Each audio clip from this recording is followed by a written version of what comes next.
Tem um artigo do Mário que eu gostaria de citar aqui, porque ele extrapola a questão da Ucrânia e vem ao encontro de coisas que eu falo para vocês aqui já há bastante tempo. Põe, por favor, aí o Daniel, o artigo da desordem, contra a estratégia da desordem. Tá. Só voltando um pouquinho aí na questão da Ucrânia, só porque ela tem a ver também com a nossa questão aqui, então por isso que eu estou aproveitando para misturar os dois temas.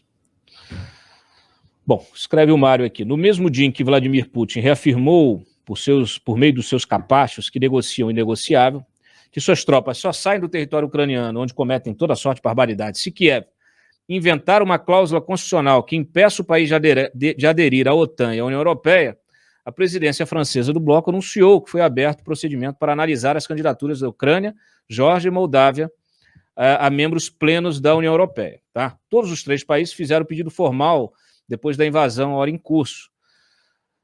O procedimento é longo, como eu já havia escrito também. Para serem oficializadas, as candidaturas precisam passar pelo crivo da Comissão Europeia. Se ela aprovar a candidatura, a etapa de análise é demorada e, ao final, se todos os requisitos forem cumpridos, os 27 países do bloco têm de aprovar a entrada do novo integrante por unanimidade.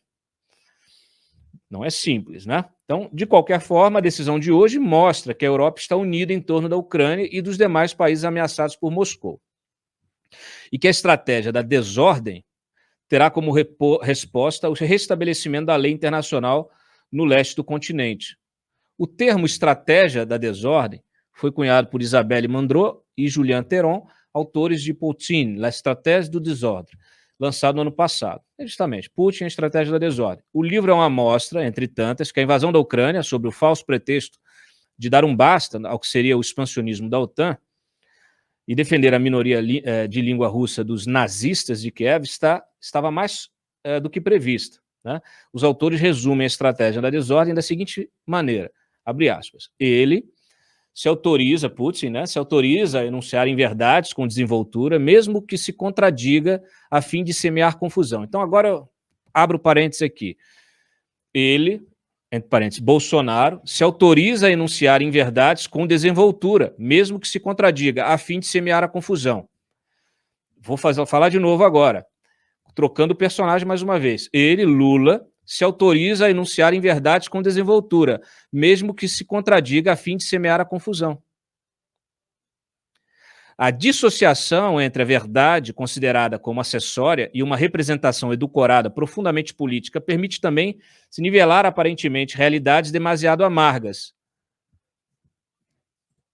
Você tem aí uma dissociação cognitiva. Eu já escrevi sobre isso aqui, já falei com vocês no programa outra vez. Esse é o manual dessa turma, dos populistas do século XXI. A direita e a esquerda, esse é o manual, tá? Então, eles trabalham realmente com essa estratégia da desordem, com essa confusão, com essa dissociação cognitiva, com uma série, né, de táticas que elas não são rebatidas de forma contundente, de forma clara, elas não são informadas de forma clara. Então, a gente ainda não entendeu como é que é o jogo, as regras desse jogo aí, tá? Deixa eu continuar aqui. Bom, ele acentua a desconfiança em relação aos jornalistas e veículos de comunicação. Olha aí, estou falando de quem, hein? Do Putin, do Lula, do Bolsonaro, do Trump? De quem que eu estou falando? E segue. Desacreditados em benefício de canais de propaganda, né? Desconfiança em relação a esses jornalistas, veja, desacreditados em benefício de canais de propaganda que jogam as tendências subversivas presentes no seio da sociedade. Aí você pega aí esses blogueiros maluquinhos, de bigodinho, entendeu? O outro de cara engordurada, sabujos, né? O outro de chapéu do Panamá, são sabujos desse sistema, tem interesse naturalmente, tem interesse, né, em disseminar essas versões, e todo mundo fica de cara, né? Fica assim, meu, caramba, e aí? Como é que é? Mas disse isso, mas está fazendo aquilo, mas disse aquilo outro e agora está dizendo isso. Põe de novo lá. reescreve a história em favor de um desenho nacionalista em detrimento da pesquisa. Em todos esses campos, a fronteira entre verdadeiro e falso é apagada para reforçar a sua mensagem política num contexto internacional já sensível às sirenes complotistas. Atrás dessa cortina de fumaça, a estratégia da desordem opera ingerência política geral, refortalecimento da influência de populistas nas democracias, ataques aos direitos humanos e ao direito internacional humanitário, corrosão da influência ocidental, anexação e desestabilização de estados soberanos, acirramento de tensões internacionais, desregulação da guerra, instrumentalização do terrorismo e paralisia das Nações Unidas. O novo expansionismo russo, apresentado como um avanço glorioso, exprime-se à sombra das relações internacionais conflituosas que desafiam os serviços de segurança. Nada parece poder detê-lo. Então está aqui, pega essa fórmula e coloca dentro. Ela age internacionalmente e nacionalmente. O que eu estou falando para vocês assim, esse é o manual, as regras estão aí, estão claras, né? Regras que subvertem as regras. Né? Então, mas assim, esse é o mapa para você fazer qualquer análise política hoje, para você entender a realidade que você está inserido, porque isso aí é tudo turbinado, potencializado nas redes sociais, nos grupos de WhatsApp, de Telegram, tudo turbinado, tudo feito, muitas vezes impulsionado por robôs, por trolls e tal, que depois isso vai pegando os incautos e vai criando uma massa, né? E vai manipulando essa massa. E passam a manipular, então, a opinião pública. Então, isso aí é a tática que ela é utilizada, uma estratégia que ela é utilizada dentro dos países e também no plano internacional. Então, isso aqui é fundamental. A gente depois até dedica um programa só a analisar isso, quem são os teóricos disso, trazer gente aqui para conversar conosco, mas isso é fundamental para vocês entenderem o que está acontecendo. Não dá mais para usar as balizas antigamente, né? Mas vamos lá.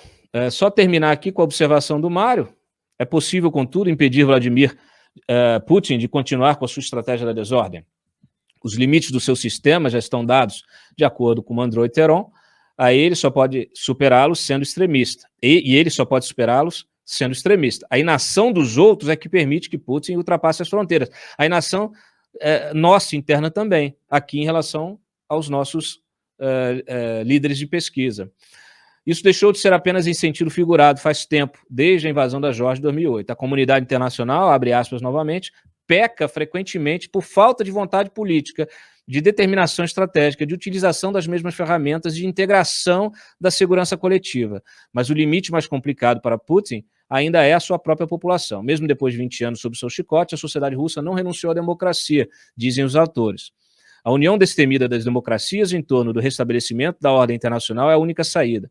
Com isso, 2 recados serão mandados. O primeiro, a Vladimir Putin, de que não, ele não está livre para matar, seja na Ucrânia ou dentro do próprio país, que julga ser o seu império pessoal.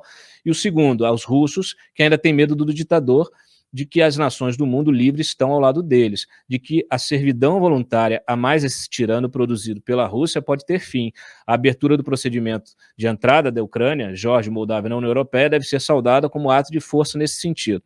Então, assim, claro, aí a conclusão do Mário perfeita em relação a essa atuação do Putin no nível nacional. Mas vocês percebam, a inação, né, a falta de vontade política permite que você construa, você crie monstros imparáveis. E quando você coloca arma nuclear na mão de um sujeito desse, como é que você faz? Aí é aquilo que eu acabei de mostrar para vocês. Mas você não tem bunker, nem eu. Quem deve ter? 0,0001%, né? Além da turma do partidão, né?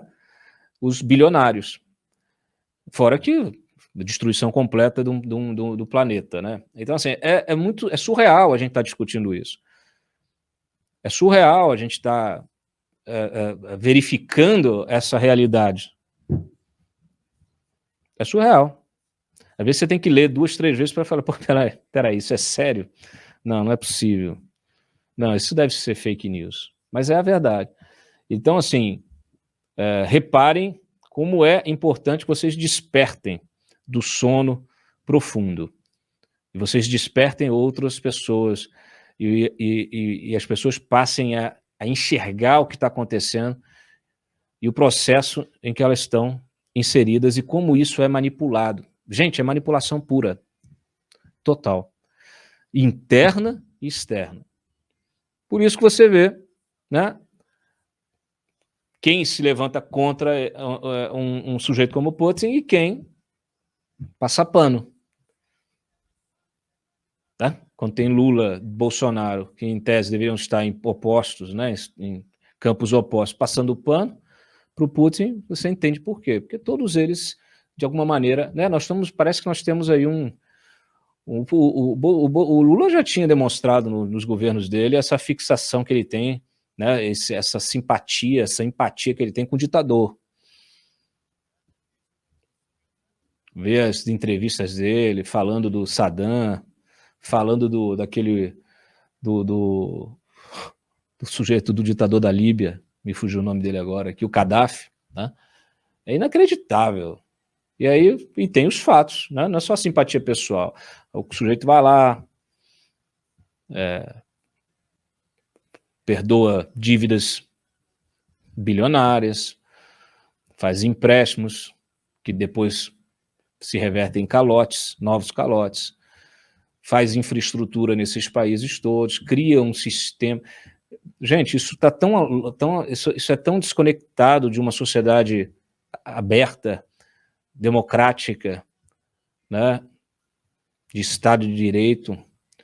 Isso é tão dissociado de uma civilização evoluída. Isso é a barbárie, isso é a involução, isso é retornar no tempo. Por isso que parece que a gente está revivendo, às vezes a gente parece estar revivendo a Guerra Fria, às vezes uma Segunda Guerra Mundial, às vezes a Idade Média, né? Então não tem muito o que discutir. Tudo aquilo que representa retrocesso é retrocesso. Tudo aquilo que é retrocesso é oposição à democracia, à civilização, à uma sociedade liberal, aberta, compreensiva, né? Múltipla. E aí você não consegue entender esses setores que se dizem progressistas defendendo países e regimes autoritários. A mesma turma, GLBT, não sei das quantas, também defendendo regimes totalitários, onde nesses países essas parcelas da sociedade, esses cidadãos, são massacrados, desrespeitados, muitas vezes mortos. Então, assim, isso é dissonância cognitiva também. Essas pessoas também estão sendo manipuladas. Algumas delas estão manipulando, mas outras estão... A maioria, a grande massa, está sendo manipulada, sem perceber.